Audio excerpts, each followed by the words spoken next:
Ma'am मैं आपसे पूछना चाहूंगी कि हमारे स्किन टाइप अलग अलग प्रकार के होते हैं, तो अलग अलग स्किन टाइप के पिगमेंटेशन भी अलग अलग प्रकार के होते हैं या फिर वो सेम ही तरह से स्किन पर अफेक्ट करते हैं? नहीं, पिगमेंटेशन में कोई डिफरेंस नहीं होता है स्किन टाइप के ऊपर जी। बट जिस तरह से हम उसको ट्रीटमेंट करते हैं वो थोड़ा चेंज हो सकता है, क्योंकि अगर मैं ऑयली स्किन पे एकदम हार्श क्रीम यूज करूंगी जी। तो वो इरिटेट ही करेगा।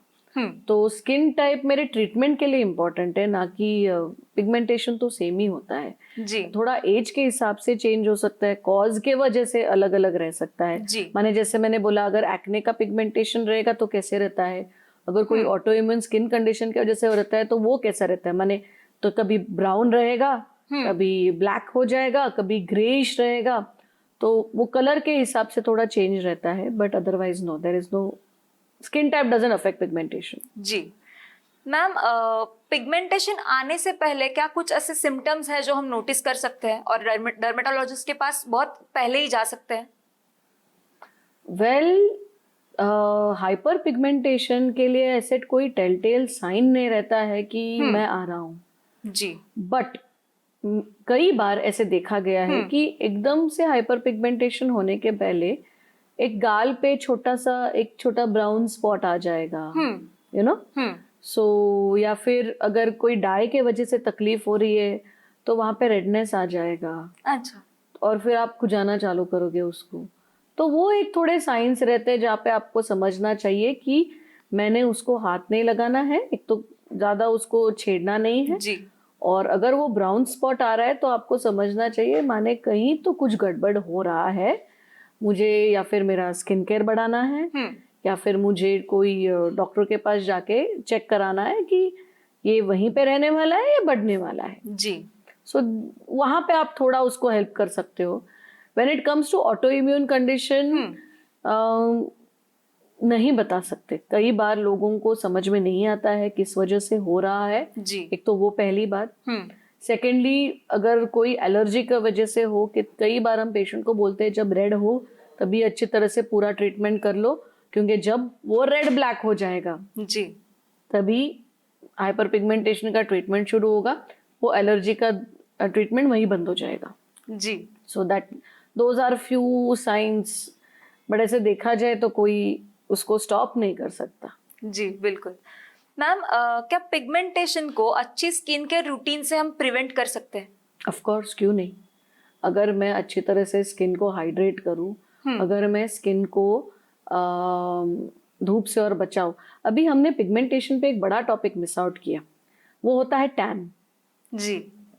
इंडियन स्किन कभी जलती नहीं है जैसे मैंने बोला, क्योंकि हमारा फिट्जपैट्रिक स्किन टाइप 4 बियॉन्ड रहता है। सो 4, 5, 6 जो रहता है, हम लोग यूजुअली 4 या फिर कभी कभी 3 रहता है। ऐसे वाले स्किन ना, तुम धूप में जाके खड़े रहो, तुम बहुत देर के बाद बर्न करोगे बट जल्दी से टैन हो सकते, टैन हो जाओगे। तो वो टैनिंग एक यूनिवर्सल प्रॉब्लम हो गया है सबके लिए। जी। क्योंकि हम लोग धूप में तो बहुत घूमते हैं, बट ये सनस्क्रीन, ये चीज लगाना हमें किसी को नहीं मालूम। जी। अभी थोड़ा कोविड के बाद लोग थोड़ा अवेयर हो गए हैं कि नहीं नहीं ये तो लगाना चाहिए। और अगर मेल्स को बोले वो तो बिल्कुल नहीं लगाते। Male patients are very bad with applying sunscreen. लेकिन अभी जो जेनजी पॉपुलेशन आ रहा है, दे आर वेरी पर्टिकुलर, उनको उनका सनस्क्रीन चाहिए। सो अगर मुझे ये हाइपर पिगमेंटेशन, अगर ये टैन से खुद को बचाना है, तो जैसे हम नॉर्मल स्किन केयर करते हैं, क्लेंजिंग हो, मॉइस्चराइजिंग हो, साथ में सनस्क्रीन लगाओ। सनस्क्रीन अगर पूरा दिन तुम धूप में रहने वाले हो तो कोई भी सनस्क्रीन कितना भी महंगा और कितना भी SPF का हो, वो 5 घंटे के बाद नहीं काम करने वाला। तो आपको वो सनस्क्रीन वापस लगाना है 5 घंटे के बाद। जी। लास्टली, जी, वर्क फ्रॉम होम, ये ट्रेंड कोविड के बाद बहुत बढ़ गया है। बिल्कुल। तो जब ये विजिबल लाइट शुरू हो गया तो पेशेंट बोलता है कि मैं तो नहीं धूप में जाता, बट मैं 18 घंटे लैपटॉप के सामने बैठा रहता हूँ। जी। तो वो जो विजिबल लाइट है उस वजह से भी पिगमेंटेशन होता है पेशेंट्स को। तो उनको भी हम लोग बोलते हैं कि जो पेशेंट्स पहले पहले आए उनको भी हमने बोला कि मॉइस्चराइजर लगाओ, सनस्क्रीन लगाओ, अच्छी तरह से फेस वॉश करो, बस हो गया। जो 35-40 के पेशेंट्स आए उनको हमने नाइट क्रीम शुरू कर दिया। जी। नहीं है पिगमेंटेशन, नहीं है टैन, नहीं है कुछ नहीं है, बट तुम्हारा स्किन अभी एज कर रहा है जी। उसको सपोर्ट चाहिए। जैसे जब कोई छोटा बच्चा रहता है तो कैसे हम उसको कैल्शियम ड्रॉप्स दे देंगे, मल्टीविटामिन दे देते, बिल्कुल। फिर बीच में भूल जाते हैं।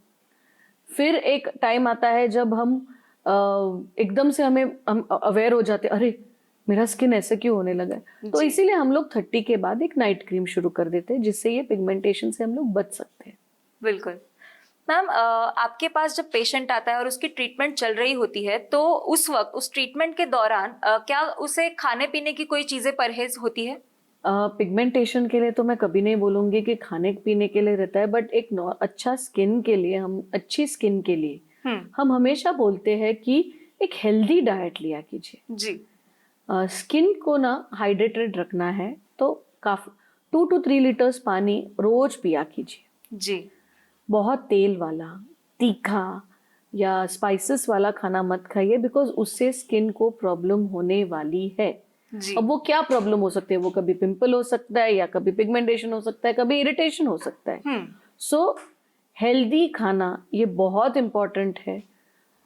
फ्रूट जूस की जरूरत नहीं है, फ्रूट ले लो खा लो जी। या फिर अगर जूस में ही चाहिए तो खुद बना के पी लो, क्योंकि वो शुगर वाला जूस वो आपको आगे जाके पिंपल्स देने वाला है। जी।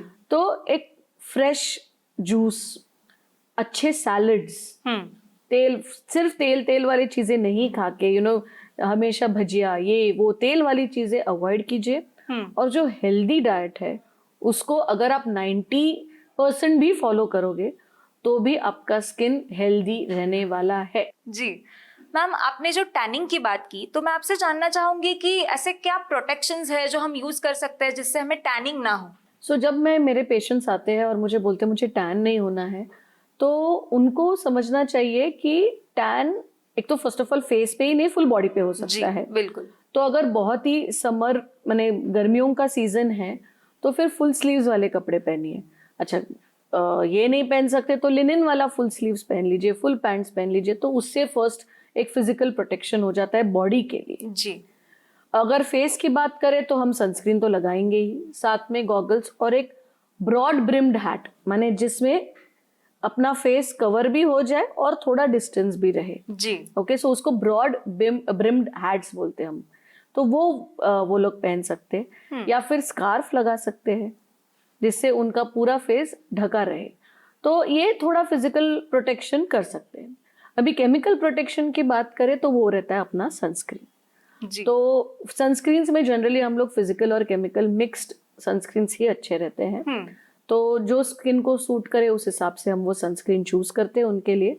बट अगर कोई मेरा पेशेंट बोले कि मुझे बीच पे जाना है, मैं हॉलीडे पे जाने वाला हूँ, तो वो तो फुल पैंट और फुल शर्ट नहीं पहनने वाला, तो उन लोगों को हम बोलते हैं कि आप अच्छी तरह से सनस्क्रीन, बॉडी सनस्क्रीन्स होते हैं जो स्प्रे फॉर्म में होते हैं या लोशन फॉर्म में रहते हैं, तो वो हम उनको प्रिस्क्राइब करते हैं जो वो अपने हाथ और पैर को लगा सकते हैं पानी में जाने से पहले, क्योंकि वाटर रेजिस्टेंट सनस्क्रीन्स भी है अपने पास मार्केट में। जी। तो sunscreen becomes the most important thing.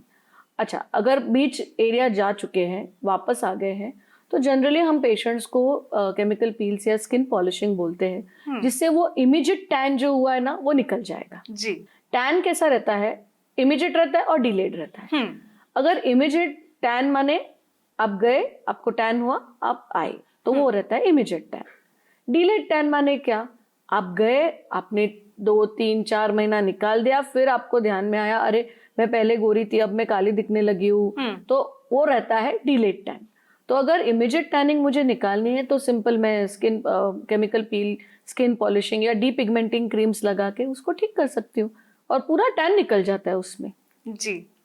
Ma'am, आपके पास जब पिगमेंटेशन का कोई भी पेशेंट आता है तो उसे किस तरह से क्लिनिकल ट्रीटमेंट आप देते हैं? जब कोई पिगमेंटेशन का पेशेंट आता है और अगर मुझे लगे कि वो डर्मल पिगमेंटेशन है तो हम एक लाइट में देखते हैं, पहले तो देखने के लिए कि ये एपिडर्मल है डर्मल है, क्योंकि उस हिसाब से मेरा ट्रीटमेंट चेंज होने वाला है। जी। सेकेंडली, अगर मुझे कभी लगे कि ऑटो इम्यून कंडीशन है तो कई बार हम स्किन टेस्ट भी करते हैं, तो देखने के लिए कि कितनी एक्टिविटी है, कि मुझे किस हिसाब से वो पेशेंट को दवाई देनी है और ठीक करना है. That is most important thing. फिर अगर वो पिगमेंटेशन हो तो अगर वो एपिडर्मल पिगमेंटेशन हो तो मुझे क्या क्रीम यूज करना है, और अगर वो डर्मल पिगमेंटेशन हो तो मुझे क्या क्रीम यूज करना है. तो उस पर थोड़ा एक चेंजेस आ जाते हैं. एंड लास्टली अगर पिगमेंटेशन मैंने दे दिया, पेशेंट बोलता है नहीं डॉक्टर मुझे ना जल्दी जल्दी ये पिगमेंटेशन का ये करो, तो फिर उस इसमें मैं उनको ट्रीटमेंट शुरू करती हूँ. तो जैसे मैंने बोला पील्स रहता है, स्किन पॉलिशिंग रहता है, साथ में हम लोग लेजर्स करते हैं. तो क्यू स्विच एंडियाग लेजर करके आता है जिसपे हम लोग पिगमेंटेशन, डर्मल पिगमेंटेशन को भी निकाल सकते हैं. स्ट्रॉन्ग पील्स रहते हैं, रेटिनॉल पील्स रहते हैं, टीसीए पील्स रहते हैं, उससे भी हम पिगमेंटेशन को कम रख सकते हैं या फिर जो हुआ है उसको कम कर सकते हैं जी. बट ये सब चीज़ों में याद रखिए टाइम लगता है.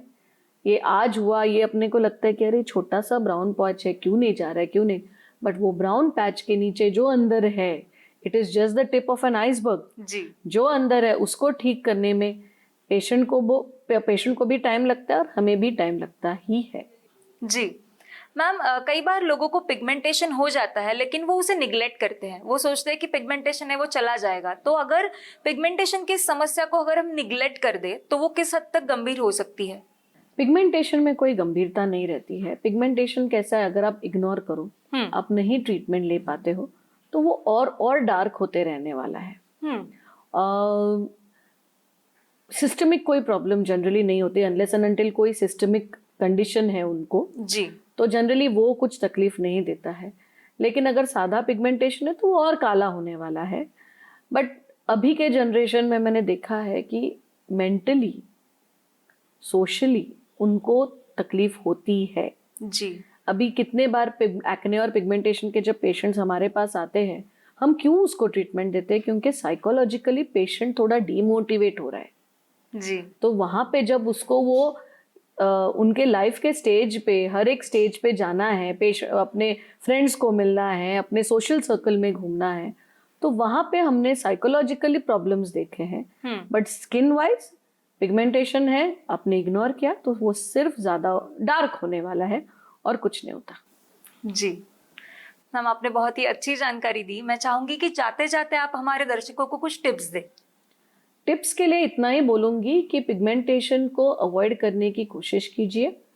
पहले तो अच्छा cleansing, moisturising, toning and sunscreen ये कंपलसरी है आप सबके लिए, सभी स्किन के लिए, हर टाइम. अगर आप घर पे भी हो, बाहर भी हो, आपको सनस्क्रीन लगाना है. बिकॉज घर में भी हीट रहती है लाइट्स के वजह से, कंप्यूटर्स के वजह से, लैपटॉप्स के वजह से, तो आपको अच्छा सनस्क्रीन यूज़ करना है.